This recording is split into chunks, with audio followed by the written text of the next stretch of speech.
करने वाले के प्रति भी दया की भावना। शांति पहला लक्षण है। भाव में भी पहले शांत भाव है।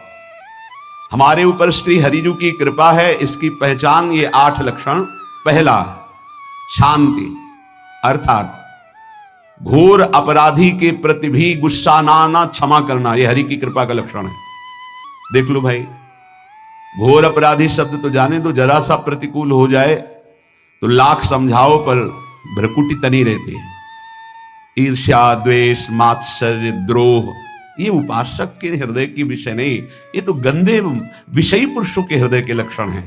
जहां ईर्ष्या है, मात्सर्य है, द्वेष है, द्रोह है, ये कुमति के लक्षण है, ये सुमति के लक्षण नहीं, ये हरि कृपा पात्र के लक्षण नहीं। आपसे जो अपराध कर रहा है, द्रोह कर रहा है, आपका क्षमा बल ये हरि प्रसाद से होता है। शांति, क्षमा बल, शांति, सह गया, क्या करूं, सहना ही पड़ेगा क्योंकि भगवत मार्ग में वो ऐसा नहीं होता। शांति, बुरा ही नहीं लगा, हरि कृपा पात्र को बुरा ही नहीं लगा।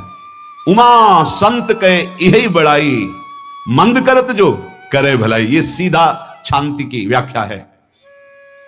अपने यहां मंगल गान में करत जे अनुशहन निंदक तिनहु पे अनुग्रह कियो, यह है हरि कृपा, यह है आचार्य कृपा, गुरु कृपा। अपराधी पर भी क्षमा का भाव होना, भला ऐसा है, अपराधी पर भी क्षमा का भाव होना, यह हरि कृपा पात्र में ही होगा, अन्य में नहीं। तो अगर अपने हृदय में ऐसा लगे कि ऐसा नहीं है तो हरिजू से प्रार्थना करनी चाहिए कि कृपा करो, मेरे में सामर्थ्य आवे। दूसरा, अनुसूया, वो किसी भी के प्रति कभी भी कोई दोष दर्शन ही नहीं करेगा। दोष कथन, दोष श्रवण की तो बात जाने दो। अनुसूया, दूसरों के गुणों में दोष ढूंढना, ये नहीं होता, हरि कृपा पात्र में ये नहीं होता। ये सब भजन के नाश करने वाले हैं। जैसे पहला अपराधी पर क्रोध कर देना, तो माया ने भेजा इसीलिए था कि तुम्हारे साथ व्यवहार ऐसा करे कि तुम क्रोध करो, क्रोध करोगे तुम्हारी ऊर्जा शक्ति नष्ट हो जाएगी, अध्यात्म में जो चलने की थी। और कहीं तुमने संकल्प कर लिया तो भजन शक्ति नष्ट हो जाएगी। तो अगर भजन बल है तो गया, जरूर उसको दंड मिलेगा, पक्का मिलेगा, 100% मिलेगा, लेकिन आप खाली हो गए। ना भजन करने की वृत्ति रहेगी और ना भजन रहेगा, दोनों बात। अनुसूया, किसी के सद्गुणों में दोष देखना, गुणों में दोष ढूंढना, यह हरि कृपा पात्र में नहीं होता। ये बहुत मंगलमयी बातें हैं जिससे हमारा भजन मार्ग पुष्ट होता है। तीसरा, वो बाहर से और भीतर से पवित्र रहता है, हरि कृपा पात्र। शौचाचार का ज्ञान होना चाहिए, वस्त्र आपके पवित्र होने चाहिए, ये बाहरी जल रज आदि के द्वारा बाहरी पवित्रता। और निष्कपटता, निश्चलता, सत्य भाव, ये अंदर की पवित्रता है। अगर कपट है, छल है, असत्य है तो हृदय मलिन रहता है। भीतर और बाहर से पवित्र रहना, इसमें खास बात क्या है भीतर और बाहर से पवित्र रहने में? भीतर और बाहर से सदैव पवित्र कौन रह सकता है? तो बोले जो पुंडरीकाक्ष भगवान श्री हरि का, प्रियाजू का स्मरण करता रहता है, वो शवाभ्यंतर शुचि, वो बाह्य और अभ्यंतर दोनों से पावन रहता है। तीसरी जो कृपा का लक्षण है, अर्थात वो सदैव भगवत चिंतन परायण, शौचाचार का पालन करने वाला, बाहर और भीतर से हरि कृपा पात्र पवित्र रहता है। लघु शंका में जल पात्र में रखा जाता है, जनेंद्रिय को पवित्र किया जाता है, फिर हाथ रज से धो के, फिर कुल्ला करके, आचमन करके, पैर धोकर, ऐसे पवित्र आचरण। ऐसे पशुवत व्यवहार ठीक नहीं। कुछ लोग ऐसी गलती करते हैं कि जिसमें शौच हुआ जाता है उसी में बैठकर लघु शंका करते हैं, तो सारे वस्त्र, पूरा शरीर अपवित्र हो गया आपका। अब तो अटैच बाथरूम की व्यवस्था माया ने कर दी है। हमें लगता है कि शौचालय अलग होना चाहिए और स्नान गृह अलग होना चाहिए, थोड़ा ही चाहे भेद हो, अंतराय होना चाहिए पवित्रता के लिए। अब ये शौचालय है, यही स्नान करना है, यही लघु शंका करनी है, तो पवित्रता का निर्वाह नहीं होता था। यदि जिस उस जगह आप शौच करते हैं, जो बैठकर उसी पे बैठ के लघु शंका करते हैं, तो आपको पूरा वस्त्र सहित स्नान करना चाहिए पवित्रता के, तभी बुद्धि भ्रष्ट हो जाती है।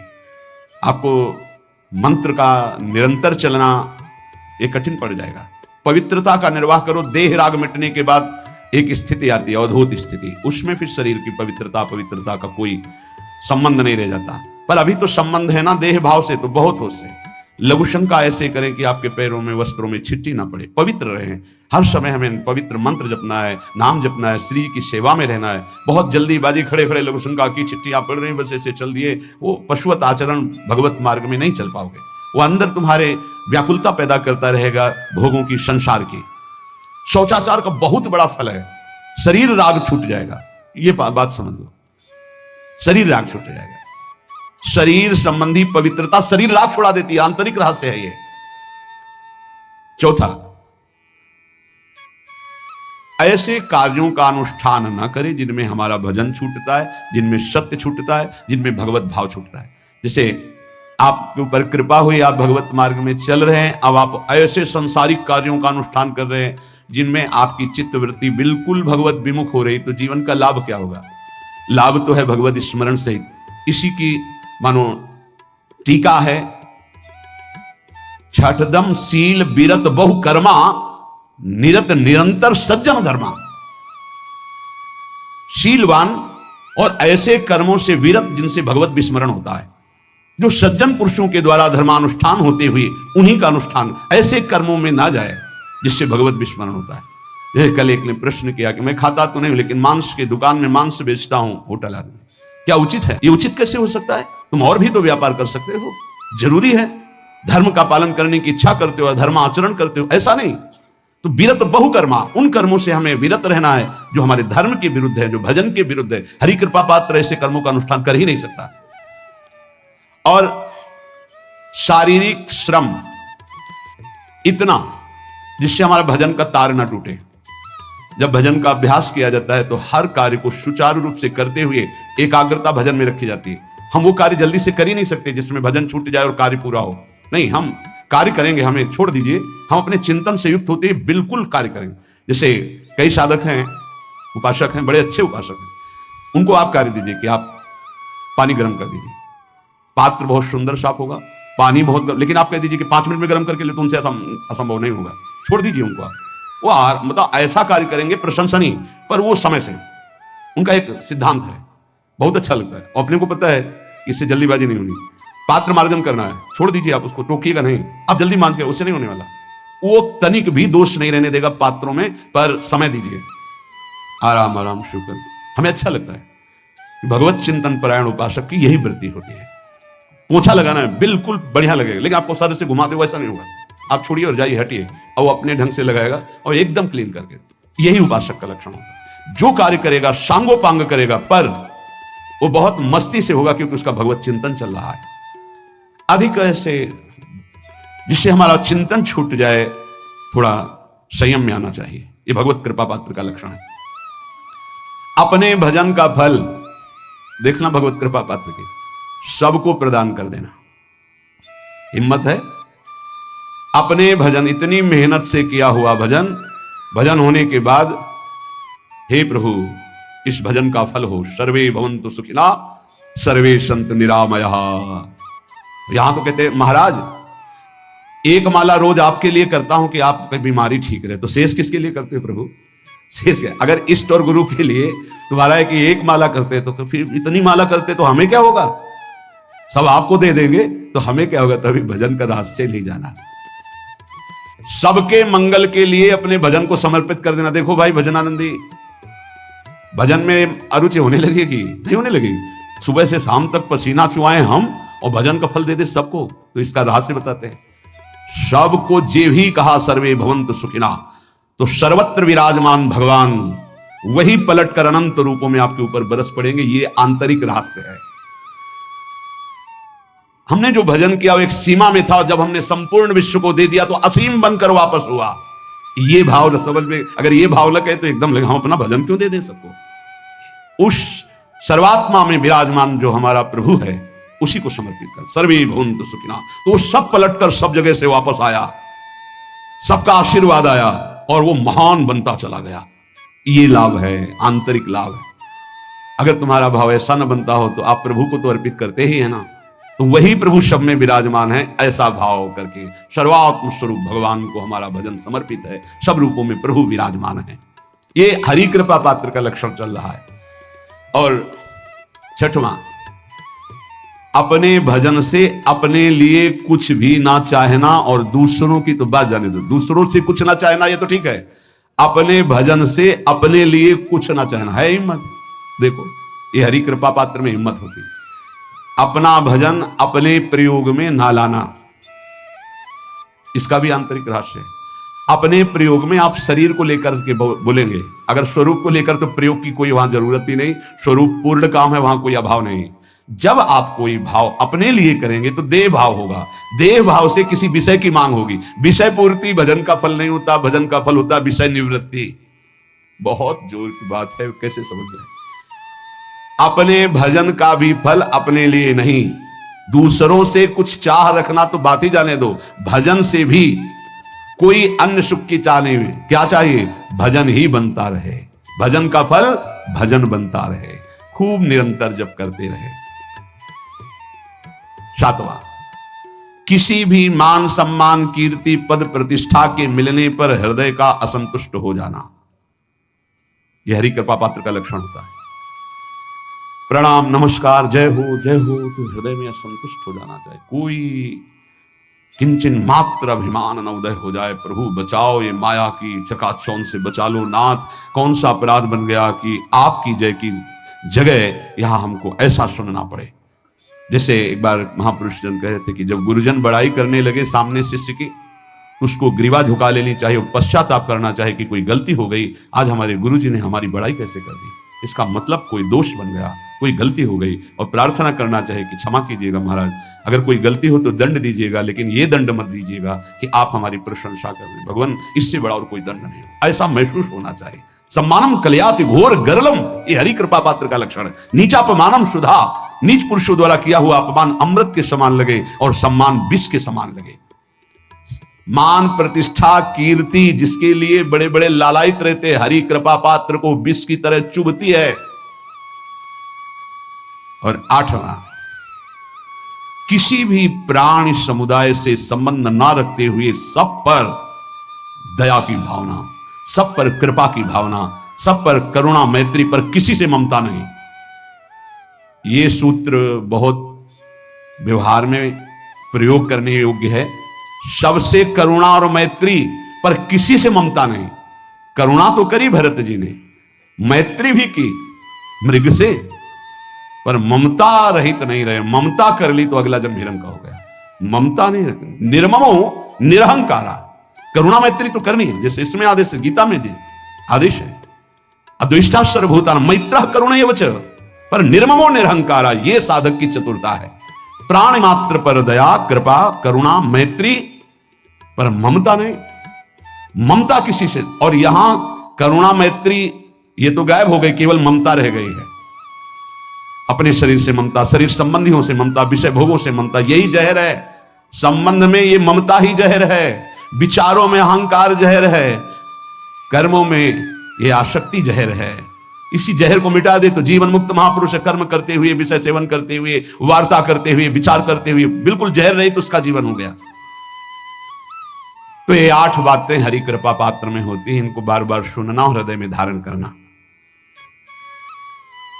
जो भक्त होता है, हरि कृपा पात्र होता है, उसमें ये 5 बातें कभी नहीं जागृत होती, स्फुरित ही नहीं होती। पहला, किसी से ईर्ष्या, दूसरा किसी से घृणा, तीसरा किसी से भयभीत हो जाना, चौथा भजन सेवन नृत्य गायन आदि में लज्जा लगना, पांचवा किसी की निंदा करना, ये नहीं होती। अब जो आगे वर्णन कर रहे हैं उसमें महापुरुषों की पहचान है। सिद्ध महापुरुष 3 प्रकार के होते हैं। एक होते हैं आचार्य कोटि के, सात्विक विचार वाले, एक होते हैं भ्रष्ट आचरण वाले, एक होते पिशाचाचरण वाले, और तीनों सिद्ध हैं। बहुत बड़े महापुरुष पूज्य पादुड़िया बाबा जी हैं, वही रहस्य का प्रकाश कर सकते थे, अन्यथा बिना ब्रह्मबोध महापुरुष के ऐसा नहीं। तीनों सिद्ध हैं, तीनों भगवत प्राप्त है। सात्विक आचार वाले जो आचार्य कोटि के होते हैं, एक एक अक्षर शास्त्र मर्यादा के अनुसार चलने वाले, जैसा शास्त्र कहता वैसा उनके आचरण में दिखाई देगा, और वो सिद्ध भगवत प्राप्त महापुरुष हैं, पर उनके आचरण तस्मात् शास्त्रम प्रमाणम थे। दूसरे भ्रष्टाचार। ऐसों को पहचान पाना बहुत कठिन होगा। भेष मलिन, आचरण मलिन। जैसे आप में कोई पुराना हो तो शायद जान पाएगा, भगवान दास नाम के एक संत इसी चौराहे पे रहते थे। ये जो चौराहा है, कभी नंगे पड़े रहते थे, कभी वो पा रहे उनके साथ कुत्ता पा रहा है, कभी नाली का पानी पी रहे हैं, और भगवत प्राप्त महापुरुष थे। इसकी पहचान स्वयं की। कोई चाय रखने गया, उठा के ईंट मार दी, गाली दे दी, दौड़ पड़े, पकड़ पाए तो 10-5 घूंसे थप्पड़ मार दिए। ऐसा उनका व्यवहार था। भ्रष्टाचार। हलवा कोई रख गया, खिचड़ी रख गया, कुत्ता खा रहा है, उसी के साथ वो खा रहे हैं। कभी गमछा लपेटे, कभी नंगे, सीधे प्रकृति का वार शरीर से सहते थे। बस चौराहे पे ही रहते थे। बहुत अगर गए तो ये राधा टीला है, बस इतना ही उनका था। राधा टीला से इधर, और इधर थोड़ा चढ़ाई जो है जहां पूज्य श्री चंद्रशेखर बाबा जी वास करते, उसके इधर, मतलब चौराहे के बस इतने में ही रहते थे। 12 महीना 20 साल उनको देखा। तो जब काशी से आए हुए थे तो उनको देखा तो उनकी दृष्टि से लगा कि ये स्थिति प्रज्ञ महापुरुष हैं, पर अपने को छुपाए हुए ऐसी लीला करें। पर उनके कुछ ऐसे आचरण थे जिनसे लगा कि इनकी, हमें लगता है, बुद्धि खराब है क्या, मतलब पागलपन का दौड़ा है क्या। ऐसे राधा रमन जी दर्शन करने गए तो जो पुंडरीक जी हैं इनके बाबा, वो उस समय थे, उनके पुत्र जो पुंडरीक जी के पिताजी, वो उनके सहायक हुए। तो करुणा कृपा हुई उनकी, उन्होंने देखा। वो तो बाद में परिचय जाना उनका, हमें पता नहीं, तो बाद में परिचय। वो पीत वस्त्र धारण किए हुए वयोवृद्ध एकदम, डलिया लाए, राधा रमन जी को निकाल करके अपने को प्रसाद मिला। तो सीधे राधा रमन जी की कृपा का अवलोकन करते हैं और परिक्रमा लगाना। एकदम संकल्प बना, कमंडल में 2 कुलिया रखी, ढक्कन से ढक के, और बस मन में आया कि अगर वो बाबा हमसे आते हैं, हमारे कमंडल से कुलिया, सत्य, परम सत्य, कुलिया लेते हैं और पाते हैं और फिर रख के चल देते हैं, तो मैं मान जाऊंगा कि प्रभु ये आपके धाम के सिद्ध महापुरुष हैं। आए हुए थे हम काशी से ऐसे, क्योंकि काशी में ऐसी लीलाएं देखी थी बड़े अद्भुत कोटि के महापुरुषों को। आपसे सत्य कहते, वो पेड़ हट गया, रमण रेती में था, बीच रोड में था, चबूतरा बना था, वो ऐसे पड़े थे, वहां के हम बैठ गए, बिजली की तरह उठे, रफ्तार से आए, खड़े हो गए बिल्कुल, क्योंकि हमें पता था कि घूसा थप्पड़ इनका प्रसाद होता है। तो हम कहा उस समय, हम कहा अगर हाथ चलाएंगे तो पकड़ लेंगे ना, बिल्कुल पोजीशन में खड़े। तो बंगाली भाषा में कुछ बोले, वैसे गले में हाथ डाला, ढक्कन हटाया, कुलिया निकाली, पाया, कुलिया वहीं रखा, ढक्कन रखा, गए और वहीं लेटे। सत्य कहते एकदम रोम रोम खड़ा हो गया कि अरे भगवत प्राप्त महापुरुषों को जानना बड़ा कठिन है। कैसे आचरण, भ्रष्ट आचरण से रहते हैं। कभी दिगंबर, कभी गमछा लगा हुआ है, कभी कुत्ते के साथ खा रहे, कभी नाली का पानी पी रहे। पूज्य बाबा कह रहे आचरण मलिन, नाली या पैखाने का भी पानी पीने में उनको कोई भी परेशानी नहीं। गंदे जगह मलिन भाव से पड़े रहना, किंतु वृत्ति हर समय भगवदाकार रहना, भगवदाकार रहना। ये तीसरे, पिशाचाचार, गाली गलौज करना, ईंट पत्थर से मारना, हर मलिन चेष्टा बहुत कठिन है, बहुत कठिन है। ये सब देखने को मिला है भगवत कृपा से तीनों प्रकार के महापुरुषों का। वृंदावन में एक आगंतुक संत आए थे बाहर से, वो रात्रि में हर वृक्ष के नीचे खड़े रहते, पैर सूज गए थे, उनको कभी बैठे और लेटे नहीं देखा, खड़े रहते थे। ये 25 वर्ष के लगभग की बात है। तो उनको जब देखा तो देखते ही उनकी दृष्टि ऐसी थी ऊर्ध्व, लगा तो भगवत प्राप्त महापुरुष है। 45 वर्ष की अवस्था हो, बस खड़े रहते थे, चरण उनके फट गए थे ऊपर से ऐसे खड़े खड़े। रात्रि में एक दिन हिम्मत की, बोलते नहीं थे वो, अरे लार बह रही है ऐसे गंदे कपड़े, महाराज जी आप कृपा करें। उस समय मदन टेर में आप आइए, तो खड़े हो गए। तो आटे के 4 लड्डू हमें मिले हुए थे, तो उनका आप कृपा करके पाइए पानी। उनका आपका ये जो बाहरी परिवेश है और आपके जो बाहरी लीलाएं हैं, बाहरी लोग तो भले न समझ पाए, पर प्रभु मुझे ऐसा अनुभव होता है आप भगवत प्राप्त महापुरुष है। रो पड़े, कभी हमने उनको ऐसा नहीं देखा, रो पड़े। और उनका ये हमारे गुरुदेव की कृपा है। उनका कब से वृंदावन आप आए, बोले कुछ दिन में। बोले वृंदावन की रच का प्रभाव कितना दिव्य है कि अब जाने का मन नहीं होता है। पर आप अब दोबारा हमसे मिलने की चेष्टा मत कीजिएगा, कभी दूर से देख लीजिएगा, पर आप कभी मिलिएगा नहीं। आप भक्त हैं इसलिए आपसे संभाषण कर लिया। ये तो आपने सुना, सुबह की लीला, ईंट चल रही थी उनपे, वो दिगंबर खड़े थे, ईंट मार रहे थे लोग, परिक्रमा वाले लोग उनको ईंट मार रहे थे, कई जगह उनके ईंट लगी, उनको लग रहा था ये पागल है, नहीं पहचाना जा सकता। 3 प्रकार के महापुरुष होते, एक होते सात्विक आचार वाले, बहुत जो शास्त्रीय आज्ञाओं वैसे ही अक्षरशः आपको दिखाई देंगे, आचार्य कोटि के, पवित्र शरीर, पवित्र वस्त्र, पवित्र आचरण, एकदम आचार्य कोटि।